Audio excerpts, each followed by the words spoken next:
Hey there, welcome to this episode of the Space for Magic podcast. I am your host, Patty Lennon, and today we are going to talk about signs. Signs from the universe, signs from our loved ones, signs from our angels, and specifically why hunting for them rarely works. And yet, I know I do it myself. We all engage in the habit. At least I think those of us who believe that signs are possible um, will fall into the trap of trying to find them rather than allowing them to come to us. So, Jill, let me start by saying what signs are when I'm talking about signs. What I'm really trying to say is these are the way that the other side of the veil, our guardians, our guides, our loved ones, and the universe shows us that we have a team ready, willing, and able to support us, that they're there. Signs are ways that they raise their hand and wave at us. They can also be ways that they tell us that we're on the right path or the wrong path. There's a movie that Jim Carrey plays God, or he plays a person who's been given God's powers. But before that happens, he's driving down the road and he's like, "Why? I just need a sign. I just need a sign." And then he's behind a truck that's filled with signs, and they all say like, "Beware! Go back! Stop!" But he's not seeing it. And it's funny because as much as we hunt and look for signs, I find this is a real typical experience that most of us are having. Those signs are all around us and we're just not seeing them. So how does this dichotomy happen where we're wanting signs, they're there in abundance, and yet as we hunt for them, they get further and further away? Why does this happen, and what can we do instead?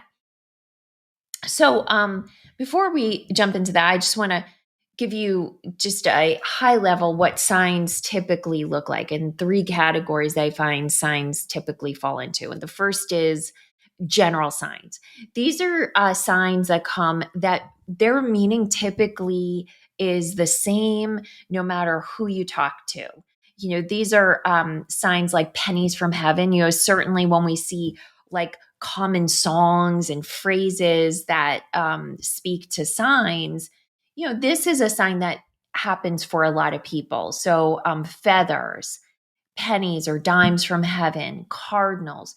These are all signs that oftentimes our loved ones use that have somewhat of a universal meaning. And they arrive really to give us comfort, to let us know that a loved one is close or an angel is close, and that we are not alone in the universe. The second type of sign are personal signs. These are signs where something shows up in your world and it has a very personal meaning to you. So if someone that you loved crossed over and they were a big sports fan, or maybe you're a sports fan and they knew it and maybe they joked about it with you, then seeing the emblem for that sports team, maybe a player from the sports team or the name of the sports team or a jersey keeps showing up in your awareness, that's a sign that's not, if it came to me, let's say, it wouldn't have the same meaning as coming to you. So those signs are personal to you. When my mom crossed over, one of the signs she would leave me often to let me know she was close are daisies. And they show up everywhere. It was her favorite flower. And she knew and she knows every time I see them, I think of her. So that's a sign that's personal to me. My father was very proud of his Irish heritage. I am too. And one of the signs he leaves for me is a shamrock. Now, it's personal to me, but if someone else also shared Irish heritage with an ancestor, that might be a sign they get as well. It doesn't mean I'm the only one getting those signs. It just means it has a very personal meaning for me. And the final kind of sign is a chosen sign or a specific sign. This is where it doesn't necessarily have a meaning other than you ask for something specific, usually something kind of crazy and outrageous, to show up in your awareness to essentially prove to you that a loved one is near, or especially if you're feeling doubt about that, or maybe you're trying to make a decision and you say, if this is the right decision, then show me a swan, in ballet shoes doing a pirouette, right? These are things that you don't see on a day-to-day basis. In fact, the more outrageous they are, they tend to be more powerful signs, because then when it does show up, there's absolutely no way that that could have happened without intervention from the divine or the metaphysical space.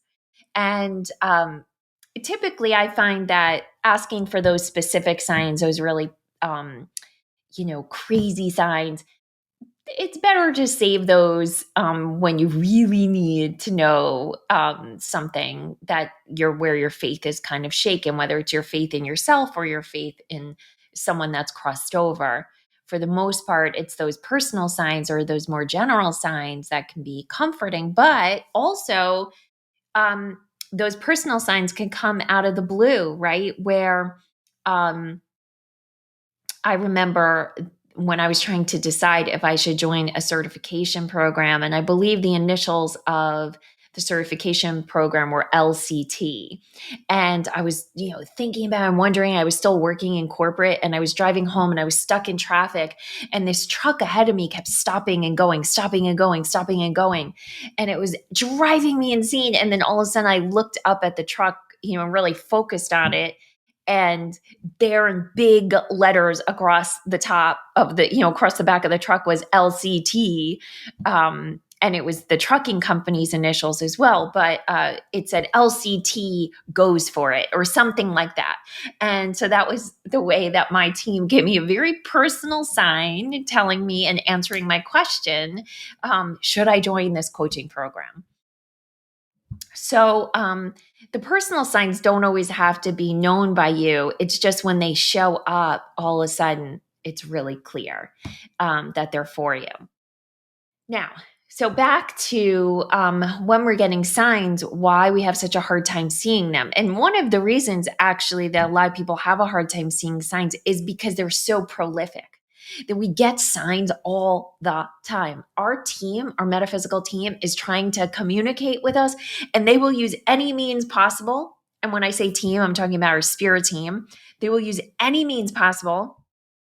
And signs are one of the best ways that they have to talk to us, because let's say you don't have access to your intuitive gifts right now, which, if you're new to me, I believe everyone has intuitive gifts. We just typically have weird ways of thinking about gifts. A lot of us think, the only real gifts are clairvoyance or clairaudience, but there's a whole host of gifts, right? And ways that we can communicate across the veil. But let's say you don't have access to those, or your brain is really, really in doubt. Signs are really helpful. If you keep seeing, if you had a shamrock as a sign and the shamrock just keeps showing up and showing up and showing up left and right, then that can be really, really comforting and really helpful, right? And it's also very tangible. Like your eyes see the sign, which makes your brain believe in it more. So then why, when we're hunting for signs, doesn't it work, right? If they're so prolific, why, when we start looking for them, can we not find them? And that it really has a lot to do with the brain science behind signs and any other time we're searching for something. So a lot of times when you're looking for a sign, it's because you're in doubt or you have questions. And what happens when you're in that space is you're programmed your brain to believe that the answer is just beyond your reach. Or if it's doubt, that what you need, the concrete answer or the knowledge that your loved one is still close, whatever it is, your brain actually is programmed based on your doubt to be searching for the way that it's not true. I know that's really crazy, but it's actually trying to support the existing line of thought. And so it is editing out any reference to the signs that you're getting, which sounds kind of crazy, but that's really the way it goes. And part of the reason for that is, depending on how much doubt you're in, depending on whether you're in fear and loneliness or any of these lower level emotions, what's happening is your amygdala is also kicking in and firing up. It really is worried about you. It doesn't want you to get more depressed or more disappointed, or it doesn't want you giving your power over to something it can touch and feel, because right now it needs as much concreteness as possible. And so it is searching, but it's searching for the opposite of what you want. You want a sign that everything's okay, and it's trying to get you to focus on what's real. And right now, for you, what's real is whatever the opposite of believing is. So let's say you're deciding whether to take a job, and you're very nervous about it because our brain always likes what it already knows. So you're in a job and you feel safe in that job, right? But you're thinking of going for this other job, and that means change. And your brain doesn't like change. And it's probably hard for you in general, which is why you're looking for a sign. Is it the right thing for me to go to this new job? Well, your brain's like, no, no, let's keep everything the same. Let's keep everything the same. So if all of a sudden you've asked for a purple shamrock as your sign to go to this new job, it's going to edit out any reference to that. It's crazy, right? But it's true. Here's the thing. Our brain is only so powerful. So anytime we're looking for something, especially comfort, the universe starts to respond. Our metaphysical team starts to respond. And if we can get into a state of receptivity as opposed to resistance, those signs can start to flow in. So rather than us going out, which is a sort of, I was going to say an aggressive move, but it's just a forward move. And it actually pushes our energy out there against what's happening. We are actually contributing to resistance. It's when we relax and become receptive and just stay in a state of allowing and receiving, which can be really hard when our brain is questioning things and when we feel unsure of what to do or we feel alone. But that's really the key. And I uncovered this, the months actually after my father died. So by then I had already understood how to go through this sort of losing a parent thing because my mom had passed years before. And I knew that I'd be able to hear from him and get signs from him and talk to him, but I had to stay open. I knew that staying wide open and not like reaching out and trying to make things happen, but just staying open would allow that communication to happen. Now, I had had practice at that. I had had a previous experience. Certainly at first, when my mom crossed, I wasn't that. I was like looking everywhere for her and for proof of her.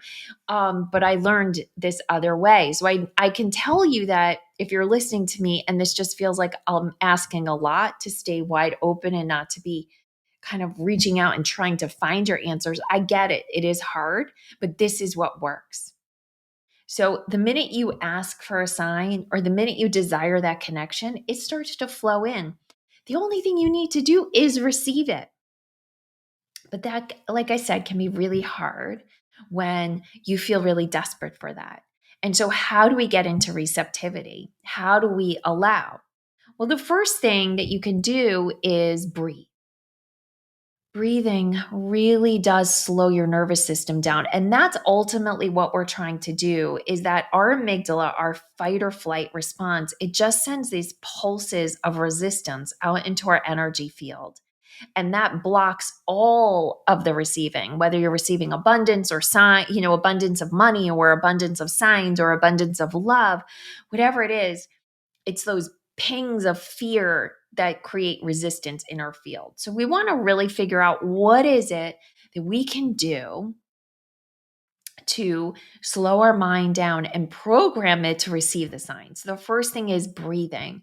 Breathing is the number one tool that we have always at our disposal to settle our nervous system down. And I'm going to do it with you right now. So let's breathe. We're going to do 3 rounds of breath. And I just want you to notice how you feel right in this moment, and then just notice how you feel after the breathing. So we're going to breathe in and out, in and out,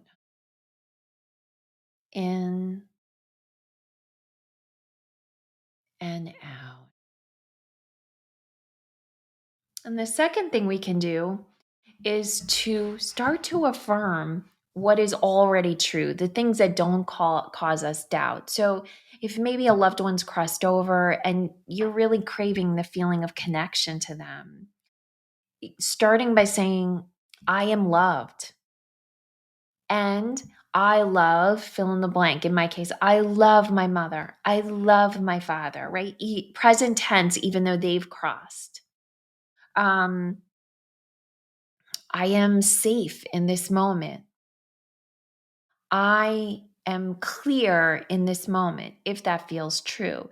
And so you're not affirming something that isn't, that you don't believe, because that makes it really hard. It's one of the reasons why I'm not a huge, I don't talk about affirmations here a lot. They're very powerful, but for a lot of us left brained people, or people who have kind of a stronger left brain or a balanced left and right brain, it can be really hard to affirm something that isn't true yet.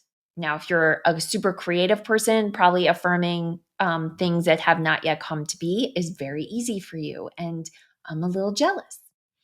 But for most of us, we want to stick with affirmations that are true and then also strengthen what we want, right? So that's number two. And then number three is to practice letting go. And so what that means is focusing on something else, right? So if you find yourself searching for a sign at any given moment in time, find something else to focus on. Especially if it can be something that you appreciate. So I'm in my office right now, and behind me is a wall that's pink, and then the other walls are yellow.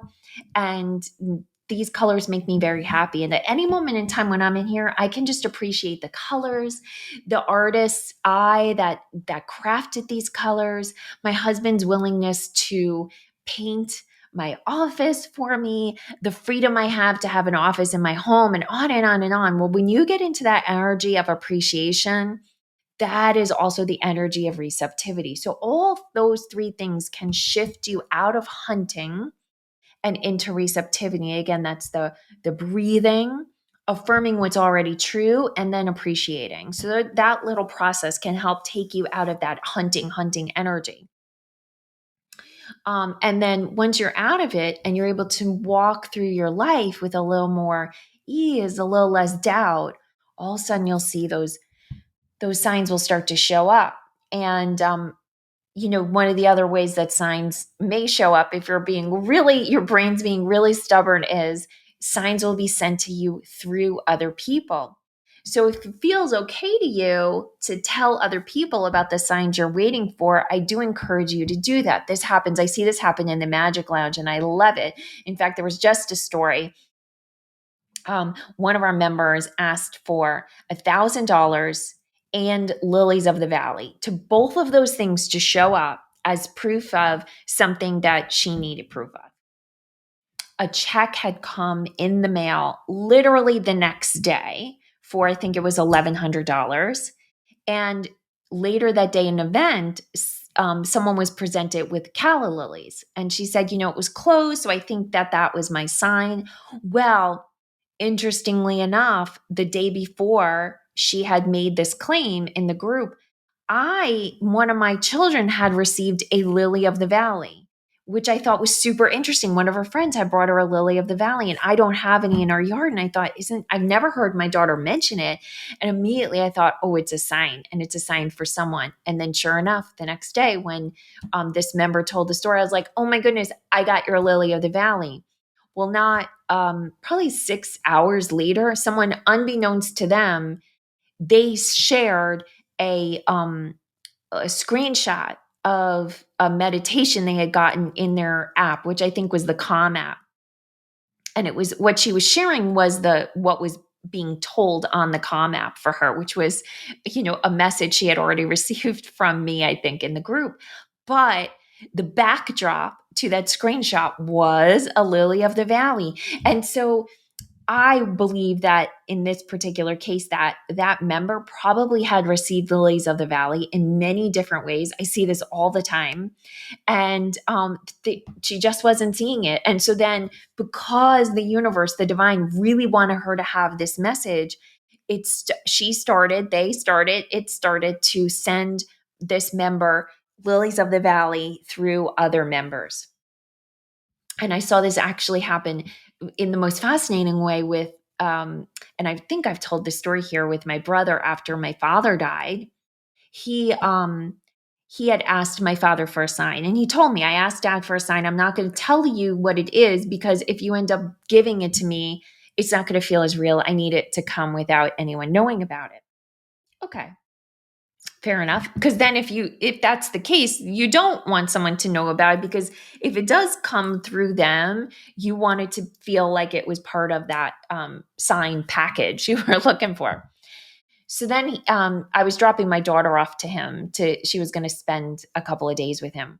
So he sends us a picture, and he was like, "Oh, your daughter manifested my sign." And it's a picture of the two of them in Boston where he lives. And I said, "Oh, what was the sign?" It wasn't immediately obvious to me. And behind them was a huge mural of flowers. And he said, I wanted someone to give me flowers. And just then, my daughter, when they were walking down the street, said, "Oh, look, Uncle Jimmy, flowers for us." And he took that as the sign. What was interesting was, as I had been walking with him and he was telling me that story, for no reason I even know, I felt compelled to go in to a flower store and buy him and his wife flowers. But I handed them to him and I said, "Here." But they were also in the process of decluttering. I said, "Here's flowers. Hopefully Sonia's okay with them." That's his wife. And so, not knowing what the sign was, I had just handed him flowers, but he was totally oblivious to the fact that I had already handed him flowers. So a lot of times I find that we are getting those signs we're looking for, but we're just not seeing them. And so having other people involved in it can really help. Now, one of the ways we do this in the Magic Lounge as a practice is that or the team, actually, I like it better when my team creates it because then I can play along, create a treasure hunt and a metaphysical treasure hunt. And how this works is we give all our members three objects. And the way that the treasure hunt works is you read the description of the object, you picture it in your mind once, which is the most amount of energy you need to start calling through a desire to you, and then let it go. Now, why this works so well is because these objects are random for people, so they have no attachment to getting them, which keeps their mind out of that hunting energy. And it's always so fascinating to see how quickly they show up. So you can do this for yourself. You can design your own treasure hunt. Pick three objects at random and wait for them to show up.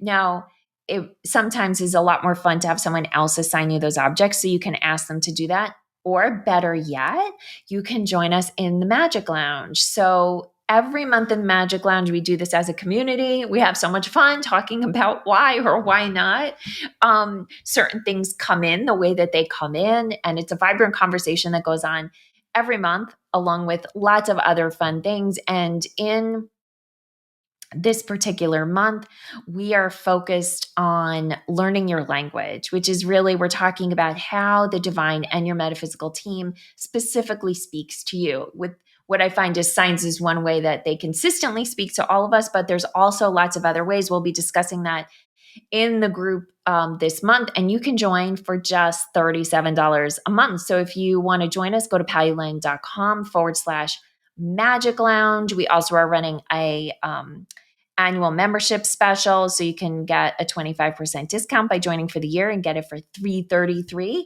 333 is one of my angel signs. So that when my angels want me to know we are here, we have your back, do not fear, Patty. We are there for you. 333 is the number that they send me. And what's really interesting about that number, so 33 is sort of the smaller version of that sign, but 333 is when they're like, no, we got it.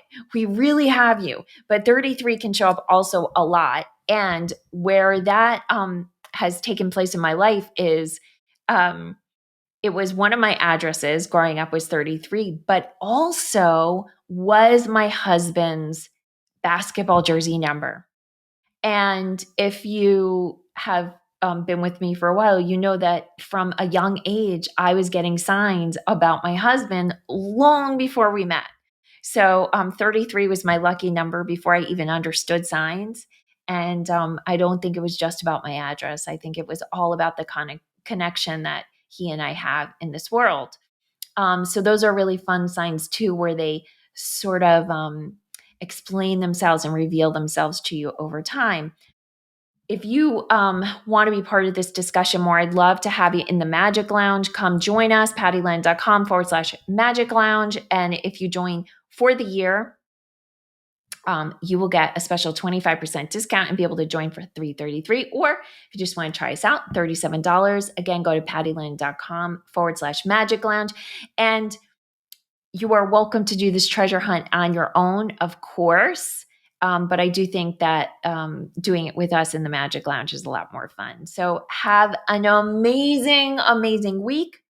I send you my love. And remember, make space for magic.